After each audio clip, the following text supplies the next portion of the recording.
जो बलोच या दूसरे अफराद जिनको जबरी तौर पे गुमशुदा किया गया है, हम उनके साथ हैं। हम ये चाहते हैं कि रियासत उनको बाजियाब करे, अगर उनके ऊपर जो इल्ज़ामात हैं वो कोर्ट्स में सुने जाए, इस तरह उनको गायब ना किया जाए। वहाँ पर मारन के साथ हमारी सॉलिडारिटी हमेशा से रही है, हम बलोच के राइट के साथ हमेशा खड़े रहेंगे और हमेशा जब जब वो यहाँ आएंगे उनके साथ हम खड़े रहेंगे। हमारा अगर हम मैनिफेस्टो देखें औरत मार्च का, उसके अंदर जबरी गुमशुदगियों के ऊपर हमारी क्लियर डिमांड है। औरत मार्च ये डिमांड करता है कि रियासत उनको हमारे सामने लेके आए, हमारे सामने ट्रायल करे।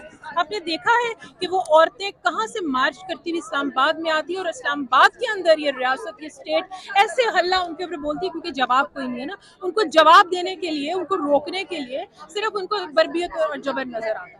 और मैं हमेशा सॉलिडारिटी में अपनी बलोच बहनों के साथ, अपने बलोच भाइयों के साथ हमेशा खड़ी रहूंगी। अच्छा, ये बताइएगा कि डॉक्टर मारन बलोच को नोबेल प्राइज के लिए भी जो है नॉमिनी कर दिया गया है, और ये बहुत बड़ा क्रेडिट है कि हमेशा से एक सतून बन के खड़ी रही है बलोच कौम के साथ। उन्होंने बात की, हमेशा आज़ादी की बात की है। क्या वजह है रियासत उनके खिलाफ है, वो रियासत खिलाफ बयानिया, वो रियासत समझती है कि शायद मुखालिफ बयानिया चलाते हैं? रियासत के पास जवाब नहीं है, रियासत के पास वो अफराद नहीं है।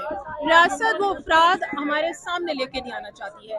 महारंग जब तक खड़ी रहेगी, जब तक एक एक बलोच जो कि जबरी तौर पर गुमशुदा किया गया है वो बाजियाब नहीं होता, हम हर बलोच के साथ खड़े रहेंगे। अच्छा, आप ये नहीं समझती कि आज को जो आपका आपने मैनिफेस्टो की भी बात की है, यहीं पे आपके जो आज प्रोटेस्ट जारी है, इसमें मैनिफेस्टो में किसी भी बलोच खातून की तस्वीर नहीं है, क्या वजह है? बिल्कुल सर, आप आइए, है बिल्कुल है। हमने एक एक नाम को मेंशन किया है। आप प्लीज जब उस कैनवस को जरा देखिए, you will see the pictures. Thank you, शुक्रिया आपका।